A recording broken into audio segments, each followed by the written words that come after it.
আমরাও যারা এই কথা বলি আল্লাহ একজন আছে পর্যন্ত শেষ না, এটা ইমানের দাবির মূল পয়েন্ট না। এখনো তিনটা মানা লাগবে।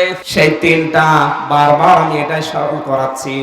বুদ্ধিমান, চালাক, চতুর ছাত্র যদি আপনি হয়ে থাকেন অবশ্যই নড়াচড়া করে দেখবেন। কাবা ঘর যখন ধ্বংস করার জন্য আব্রাহা এসেছিল, এই লোকটা কাবার গিলাফের সাথে যে চাবি লাগানো থাকে ওই জায়গায় ওই দরজার সাথে চাবিটা লাগিয়ে ডাক দিয়েছে, কাবার মালিক তুমি আছো আমি জানি, আমার যতটুকু সাধ্য ছিল আমি চেষ্টা করেছি, পারলাম না। ওদের এই হাতি বাহিনীর সামনে, হস্তি বাহিনীর সামনে আমার দাঁড়ানো সম্ভব না। তোমার ঘর তোমার হাতে দিয়ে গেলাম, তোমার যা ভালো লাগে তুমি করো।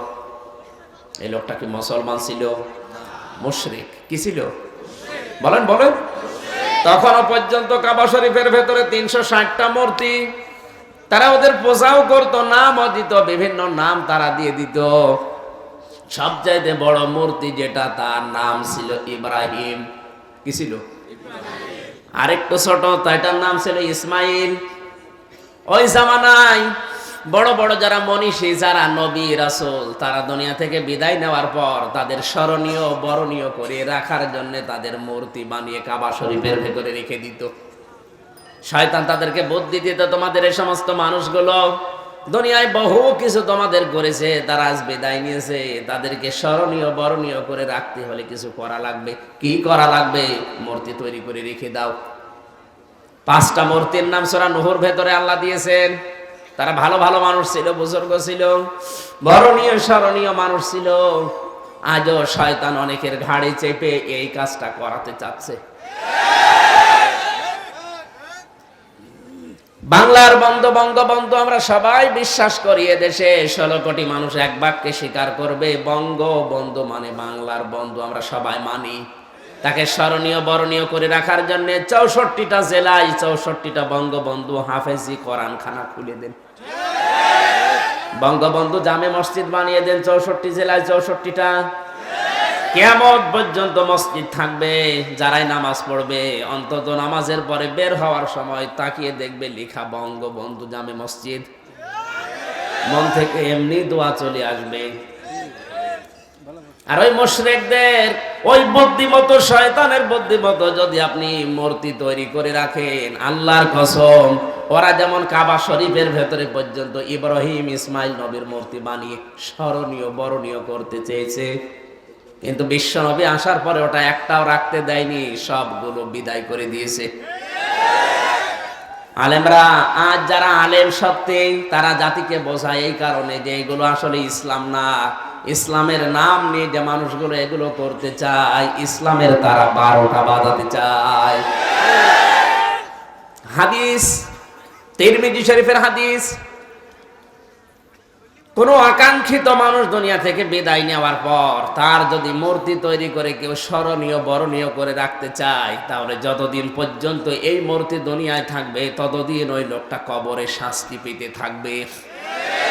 আজ বঙ্গবন্ধুর নাম নিয়ে আদর্শের সৈনিক দাবি করে তাকে কবরে শাস্তি দেওয়ার জন্য অনেকে পায় তারা চালাচ্ছে। অন্তত আমরা যারা বঙ্গবন্ধুকে ভালোবাসি এই কথা আমরা বলতে দিতে চাই না। বাস্তবতা হচ্ছে 1500 বছর আগে মুহাম্মদুর রাসূলুল্লাহর দাদা যদিও মুশরিক ছিল লোকটা, কিন্তু তার ভেতরে এই বিশ্বাস ছিল আল্লাহ একজন আছে। খাদিজাতুল কুবরা রাদিয়াল্লাহু তাআলা আনহা নবীজি যখন নবুয়ত পেয়ে আসলেন, ডাক দিয়ে বললেন, সাম্মিলুনি সাম্মিলুনি, আমারে ঢেকে দাও। খাদিজা ওই সময় নবীকে 5টা কথা বলেছিলেন, আল্লাহি কাল্লা লা ইখজিকাল্লাহু আবাদান। এদিকে তাকান, আল্লাহি শুরুই করলেন আল্লাহর নাম দিয়ে, কাল্লা কখনোই না, লা ইখজিকাল্লাহু আবাদান, কখনো মহান আল্লাহ আপনাকে অপমান অপদস্থ করতে পারে না। খাদিজার সময় কিন্তু ইমানের দাওয়াত এখনো পায়নি। পেয়েছে? বলেন না কেন? এতটুকু একটা বাক্যের ভেতরে তিনি আল্লাহর নাম উচ্চারণ করলেন 2 বার, আল্লাহি লা ইখজিকাল্লাহু আবাদান। আল্লাহ একজন আছে কথা যদি তার মনে নাই থাকবে, তে আল্লাহর নাম এতটুকু বাক্যে 2 বার উচ্চারণ করলেন কোন কারণে?